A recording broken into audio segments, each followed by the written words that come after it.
আসসালামু আলাইকুম, সবাই কেমন আছেন? আজকে আমি নতুন একটা রেসিপি তৈরি করতে যাচ্ছি। এটা কেবলই একদমই নতুন, এটা আগে কখনো আমি করিনি। এটা চট্টগ্রামের বিখ্যাত একটা আতিক্কা পিঠা।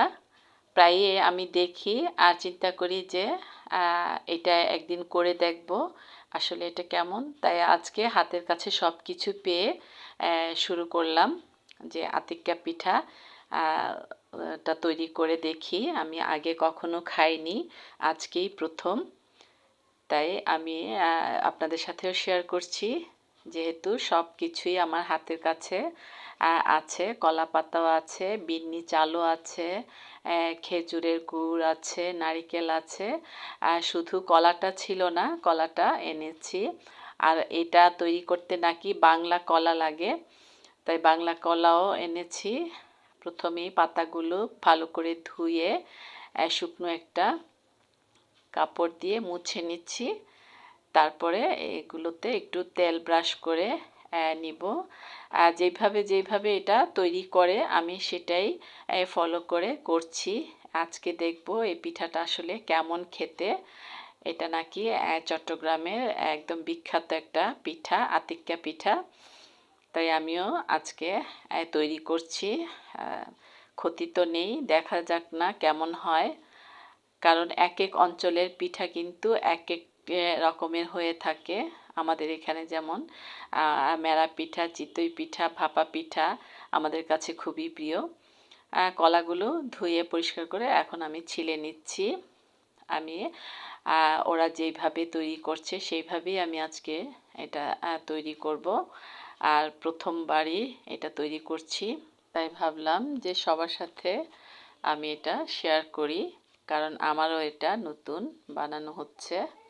শীতে তো কম বেশি অনেক পিঠাই তৈরি করে থাকি, তো এটাও ভাবলাম যে করে নেই, ক্ষতি তো নেই। যেহেতু আমার হাতের কাছে সব কিছুই আছে, তাই ভাবলাম যে ট্রাই করে দেখি এটা কেমন খেতে। তো কলার সাথে নারকেল মিশালাম, গুড় মিশালাম, তারপর দুধ মিশাবো। চালটা কিন্তু আমি 2 ঘন্টা আগে ভিজিয়ে রেখেছিলাম। 1 চিমটি লবণ দিয়েছি। এটা অনেকেই করতে দেখে আমিও ভাবলাম যে করি। বিন্নি চালটা 2 ঘন্টা আগে ভিজিয়ে রেখে তারপরে আমি পানি ঝরিয়ে রেখেছি। সবগুলো ভালো করে মিশিয়ে নিলাম। তারপর চালটা দিয়ে দিব, চালটা দিয়েও ভালো করে মিশিয়ে নিব।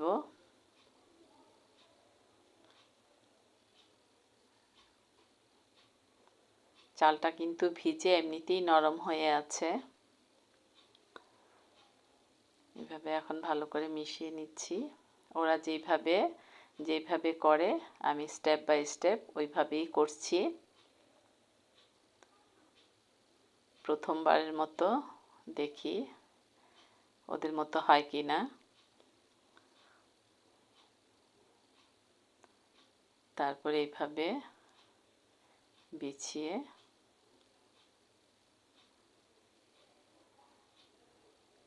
এভাবে বিছিয়ে নিচ্ছি।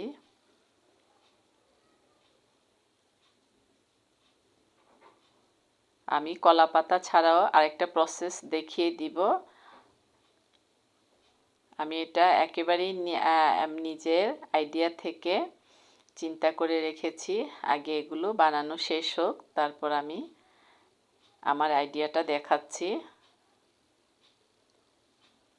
এইভাবে এক এক করে সবগুলো করে নিব।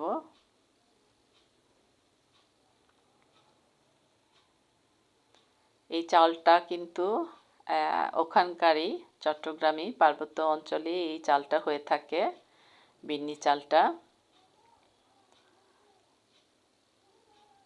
এই জন্যই ওদের এটা এত প্রিয় খাবার। সবগুলো রেডি হয়ে গেল। এখন চুলায় এরকম একটা ছাঁকনি বসিয়ে আমি ভাপে এখন দিয়ে দিব।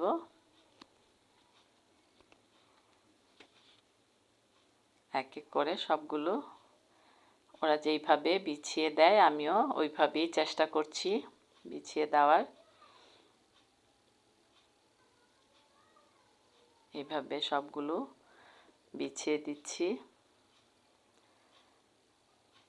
মনে হয় পিঠাটা মজাই হবে, কারণ এইখানে নারিকেল পড়েছে, খেজুর গুড় পড়েছে, তারপর দুধ পড়েছে, কলা পড়েছে। এমনিতেই তো এটা মজা লাগবে। দেওয়া শেষ, এখন ঢেকে দিই।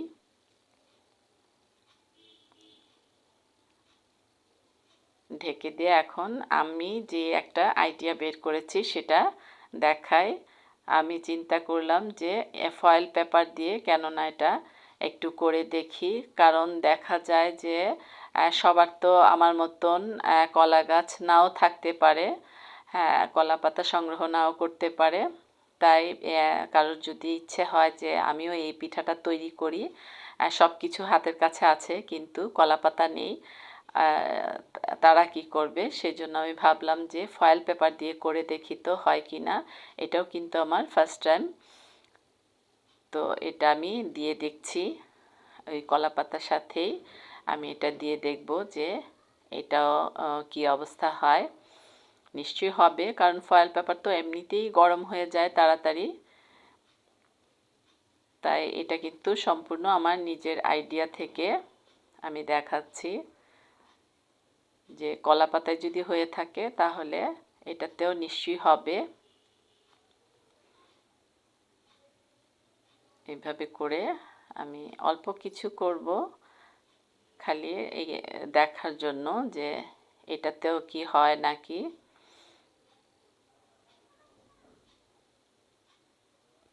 ব্যাস এইভাবে করে সেই কলা পাতার সাথে কিন্তু আবার এটা আমি দিয়ে দিব। চারটা আমি করেছি খালি টেস্ট করার জন্য যে এইভাবেও কি হবে নাকি। সাইডে রেখে দিলাম এগুলো।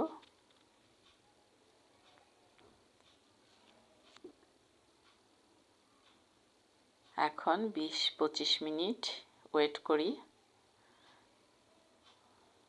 দেখি সেই চট্টগ্রামের আতিক্কা পিঠা কতটা টেস্ট। এখন মনে হয় হয়ে গিয়েছে।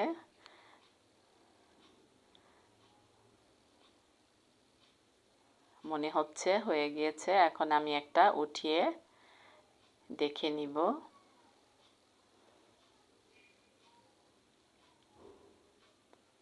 একটা উঠিয়ে নিচ্ছি প্লেটে।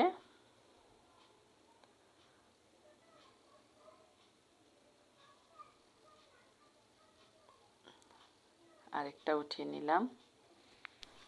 পিঠাটা কেমন হলো দেখে নিই। একেবারে কিন্তু পারফেক্ট হয়ে গিয়েছে। এখন সবগুলো নামিয়ে নিব। এটা দেখতে যেরকম ওদেরটা দেখেছি ঠিক একই রকম হয়েছে। যাই হোক, এখন খেয়ে টেস্ট করে দেখার পালা। সবগুলো তুলে নিলাম, যেহেতু হয়ে গিয়েছে সবগুলো উঠিয়ে নিলাম। আর ফয়েল পেপারে যেগুলো দিয়েছি সেগুলো তুলে নিচ্ছি। যাক, সাকসেস তো হলামই। আসল কথা হলো যে সবার কাছে তো সব কিছু ভালো লাগে না। আমি অসাধারণ বলবো না, মোটামুটি মজাই হয়েছে। এটা আসলে ওদের জন্য বিখ্যাত আর আমাদের জন্য এটা নতুন। তাই ফয়েল পেপারটা কেমন হলো সেটাও আমি দেখিয়ে দিলাম। এটা হলো আমার নতুন অভিজ্ঞতা। ভালো লাগলে লাইক, কমেন্ট, শেয়ার করবেন। এই যে হয়ে গিয়েছে কিন্তু আমার নতুন আইডিয়া, এটাও আমি সফল হলাম। আজকে এখানেই বিদায় নিচ্ছি। সবাই ভালো থাকবেন। আল্লাহ হাফেজ।